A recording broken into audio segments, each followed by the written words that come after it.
I'm joined this evening by Michelle, who's on a train, and Alison, who is somewhere in deepest, darkest car or something.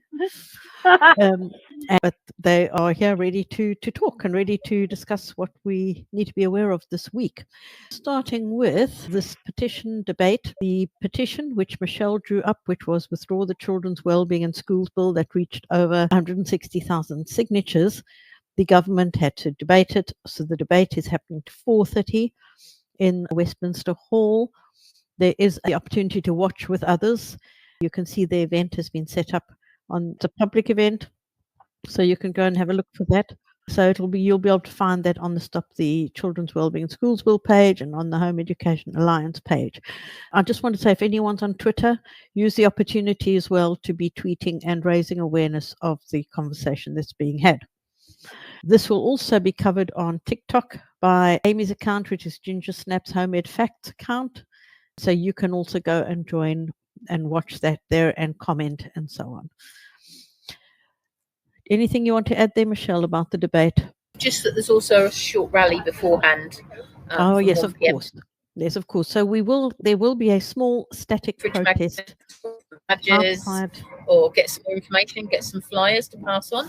Yes. There is a static protest outside beforehand.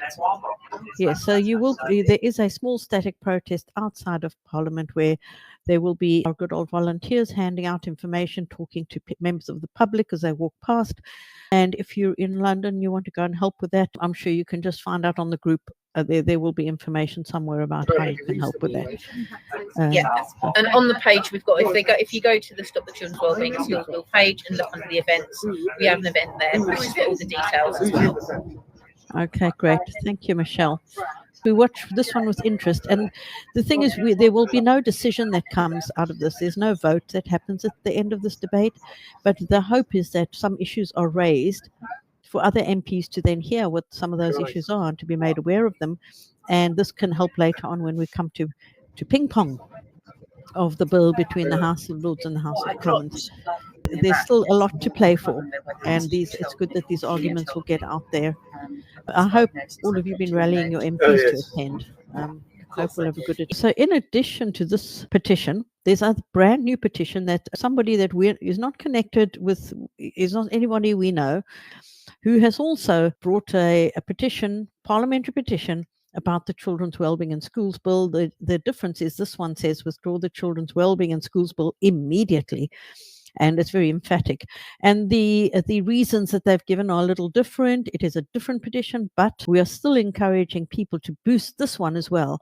If we can get this one over 10,000 signatures or even over 100,000, that is just running more interference. Little technical issue here.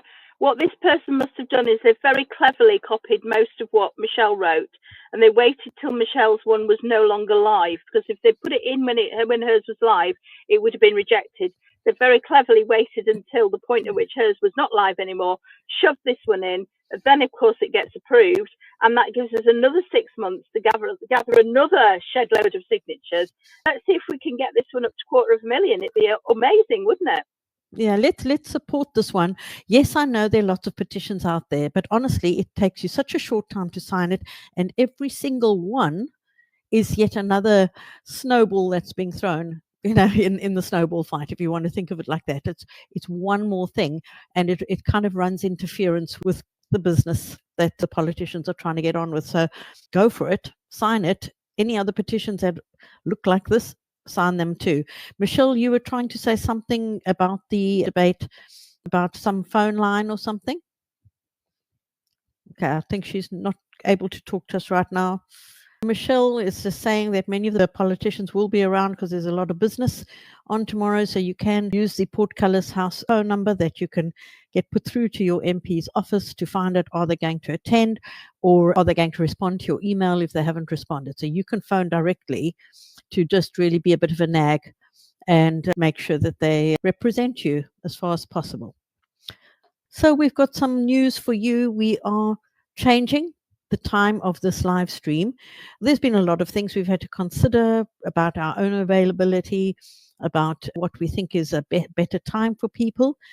And we will be moving our live from the 5th of December to 8 p.m. on a Friday night, We hope this will work better for more people. It's also to help Kat, who's got the Substack, to get ready for Monday. It gives her a bit more time to sort herself out.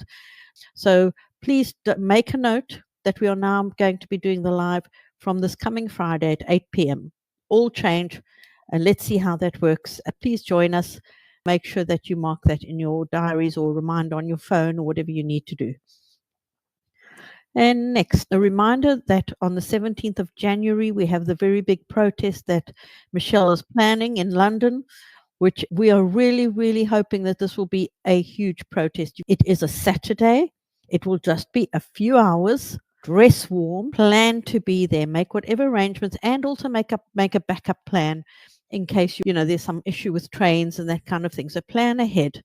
Plan to sort of get there early enough so that you can make adjustments if there are problems with trains and so on. Now, alongside this 17th of January protest, we want to make it really powerful and big. We want to pay for a professional stage and sound equipment. That all costs a lot of money. There has been set up a crowdfunder to collect donations for this. So you can see that we are at £855 at the moment. Particularly if you're someone who can't make it, consider donating, because we know that for many it's very difficult to get there. But for those who are able to engage your children, this is an amazing learning experience for them to understand how politics works and how the ordinary person can access politics. So see it as an educational opportunity. We're going to have loads of fun. We're going to have amazing speakers, and come in solidarity. This is not just for home educators, by the way. It's generally about stopping the bill. So it can be anyone who is opposed to the bill. So it can be about SEN needs. It can be about school fines. It can be about home education. It can be about not wanting the digital ID or the national one consistent identifier for children. Any of those, you can come and protest and make your signs and all of that. And we're going to have a great time, but help us to make this really, really big. Please advertise it, promote it, let people know, and plan to be there. I'm planning on taking a few people from my local area, so make sure they get there. Just to know, on a protest like this, you are not going to agree with everybody who's protesting. Yeah. They will all be protesting about different aspects of the bill. That does not matter. It's a good thing. It's a good thing that we have a mass protest on different aspects that different people don't like. So diverse voices. Yes, exactly. So don't feel like you can't come to this protest because there's somebody there who's supporting schools, or there's somebody there. Please don't use that as an excuse not to turn up. You are there to represent yourself and nobody else in your protest for the bill, and numbers are important. Absolutely. So honestly, I cannot stress this enough. I will be there. I'm planning it. I'm going to make sure I'm dressed extra warm and I've got my sandwiches and everything. But make a plan. Be there. Even if it's just for some of the time. We need those numbers if we're going to have any impact at all.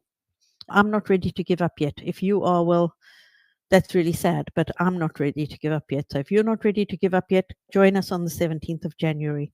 So Broken Voices. This is the project Jade's daughter has initiated, where she wants to produce. It's a book, right, Michelle? I know Michelle's got difficulty hearing us, but as far as I know, it is a book. Broken Voices. Yes, it's a book. Yeah. And you can contribute your story. This is about children where their voice was ignored. You can share a short story, a poem, a picture, a message about something that matters to you or has impacted you. And all the instructions are there. You can send it through, and this will go into a book so that that voice is heard. That voice that wasn't heard before will now be out there to be seen and heard. So please, you've got this isn't about home education. This is about children whose voices have not been heard. So if you as an adult, if you're an adult now and your voice wasn't heard, if you're a child now and your voice isn't being heard or wasn't heard, it's not about home education. It's about not having your voice heard. Very, very important. Yeah, and please share this amongst your groups, any groups that you're in, if there are children that have got stories that they want to share, because we need to keep these stories coming. They are very real, and people have been hurt by them, and it's important to get them out there. So you have until the 8th of December, so you have another week. So please make sure you get those through to the email, or they're using the QR code that's been provided to upload your file. If any of the instructions don't make sense, just email and they will explain it to you and talk you through it. So don't be put off if you're not sure. Yeah, you can use that email address to ask your questions if you're not sure of anything. So our exciting Christmas action is to send your MP a Christmas card. And the idea is basically, well, we're basing it on all I want for Christmas is, and we've come up with some designs of our own. Some of them show Santa tearing the bill in half, or the bill is on fire, or it's been cancelled. We've got a whole selection of designs there. Now, the idea with this is you can go to, say, Moonpig or Funky Pigeon, or there's other companies that do this, where you can upload your own designs onto them, and then it creates the card. You put your message inside it, and it will send it to your MP for you. You just put in the MP's address.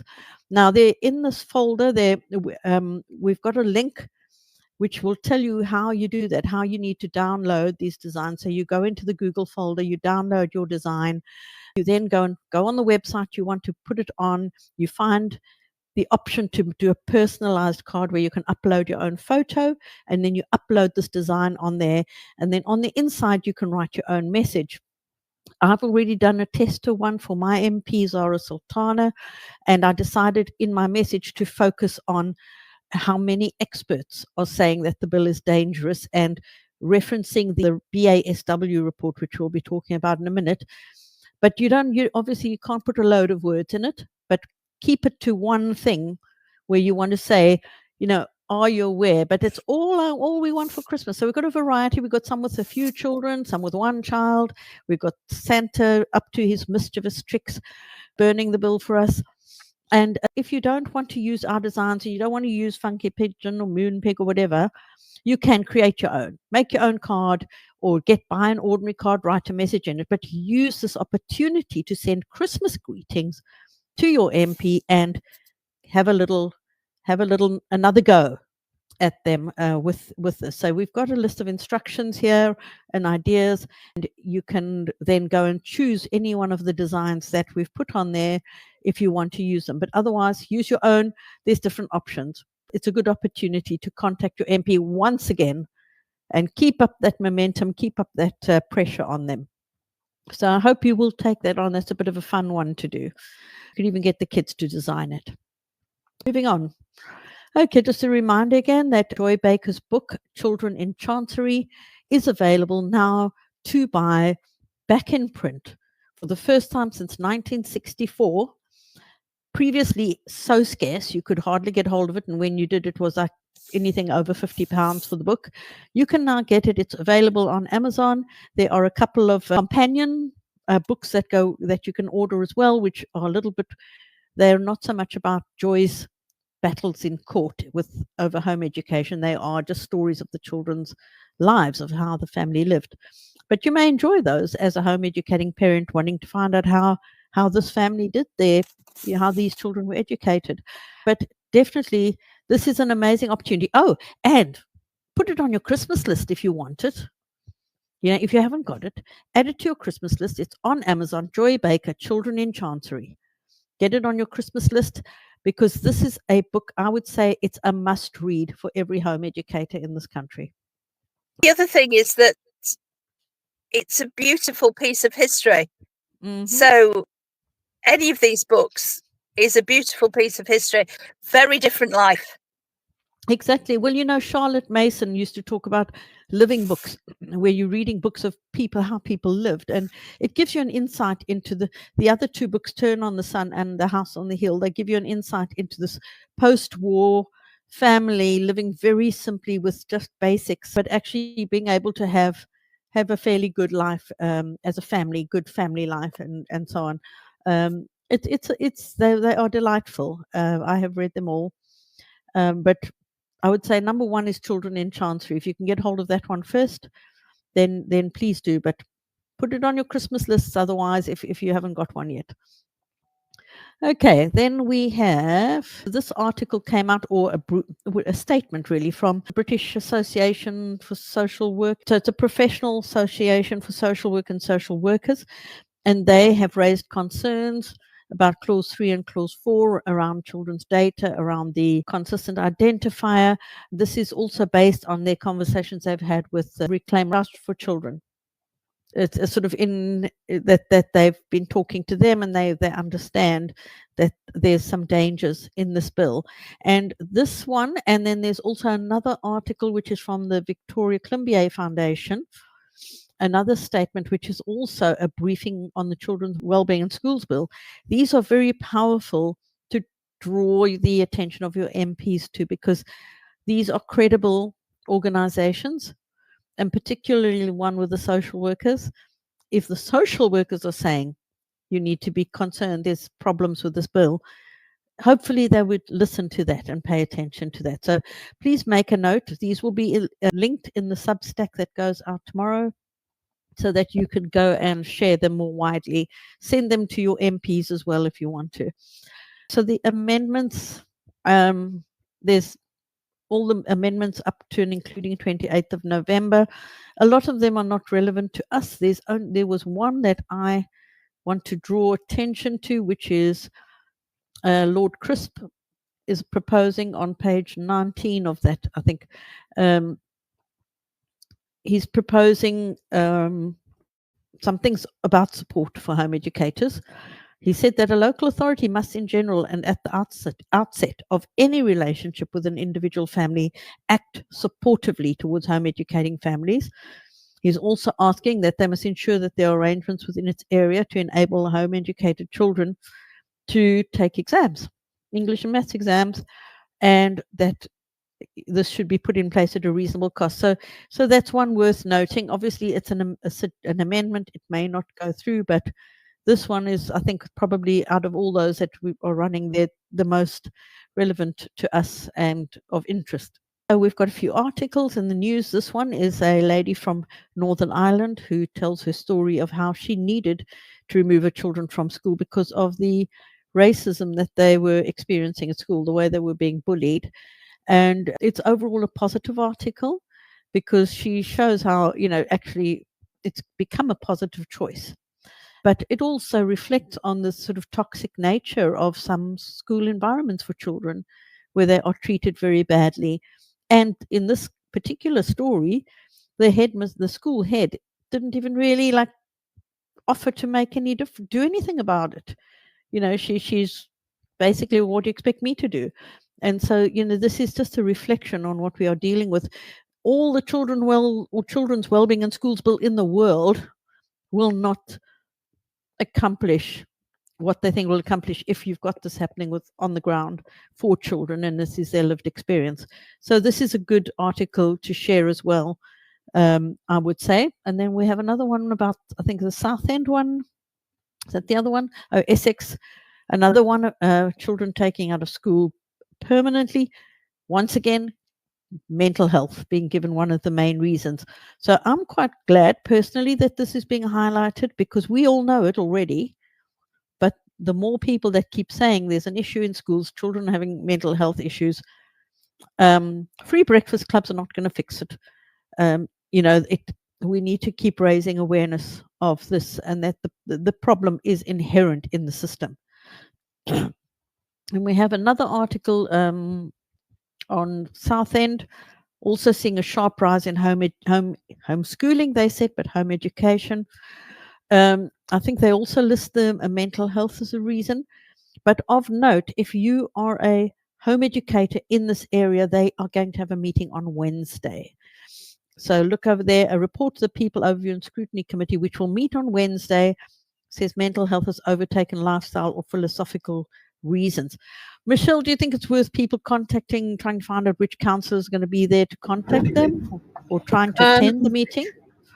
No, it's always worth trying to attend, and certainly worth trying to influence the councillors who are attending, because once you open that conversation, it can be a continuing one. And if it goes successful, if you change the hearts and therefore change the minds, the discussions around home education become a very different discussion, because they can influence how everyone in the local authority then runs the department. It's home education. And so... Yeah. So please, if you are in the area, in the Southend area, try and find out more. Or If you can attend or speak to somebody, then please do. It has and if you go to a local council meeting, it's always worth. Oh. Okay, we've got people talking over each other at the moment, but okay, Michelle, did you finish saying what you wanted to say? Her connection's awful. Yeah, no, she's on a train. It's always dodgy. Yeah. Okay. So what I was trying to say was, oh dear. What I was trying to say was that there's always place for public speaking at the beginning of a council meeting. So there's 15 minutes where the members of the public are allowed to speak. So if you can put together 2 bullet points and have the guts to say them right at the beginning of the meeting, you can actually set the tone for the meeting. Great. And all of these articles, everything that we've discussed tonight and more, will be out on the Substack tomorrow morning that you can receive to your inbox. If you want to subscribe to that, there will be a link normally in the comments somewhere that you can go and subscribe to the Substack, and then that every Monday, if you miss this live, you will get the reminder on Monday. It'll be a link to the video and also all these links that we've discussed and more.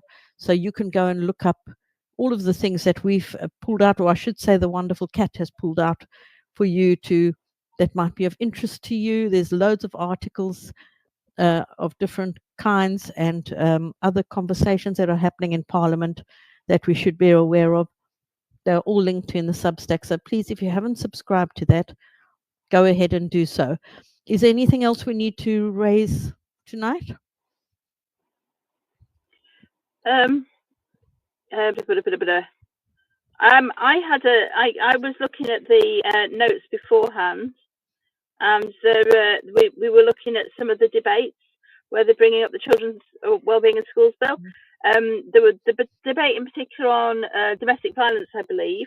The message that seems, I was discussing this with Michelle earlier, the message that seems to be getting through to MPs that is false news is that the children's wellbeing in schools bill will allow the local authority in every case to prevent home education. That's the message that the MPs are actually hearing. So, keep an eye out for that and make sure that you disabuse them of that belief, because that they are being told this, or they're being told things that make them believe this. This is how they've got this bill through so far. I am yet to meet a Labour MP who had read the bill before they passed it in the House of Commons the first time. This is how bad it is. So what they did was they took the briefing from government that said, oh, you must vote for this, otherwise you don't care for children, and this would save Sarah Sharif. And so they all went, oh, yes, we must vote for it, and didn't bother reading it. So, be prepared to challenge your MP on things that you believe they are being spoon-fed that are wrong. Yeah, because they are not, a lot of them haven't read it and don't actually understand the implications of it. And that is also why we have these experts that have written about it, and we need to point our MPs in the direction of those. Anything else of note? I don't think we've got much more tonight, and Michelle's got an awful connection. So please just, there's loads in there to go on, lots of good stuff. And hopefully it will make you a little bit excited about some of the things we're up to in our group. So take care and have a good week, and that will be it from us tonight. Thank you. And just a reminder to join us live tomorrow to watch the debate. Oh yes, 4:30. Yeah, 4:30 is the debate. Do join us. Yep. We'll go, I imagine, well, I know I'll be going live on Facebook a little bit before, and Amy, I would imagine about the same time, but yep. Okay. So we'll see you then, and then we'll see you on Friday. Take care, everyone. Have a good week. Bye. Bye.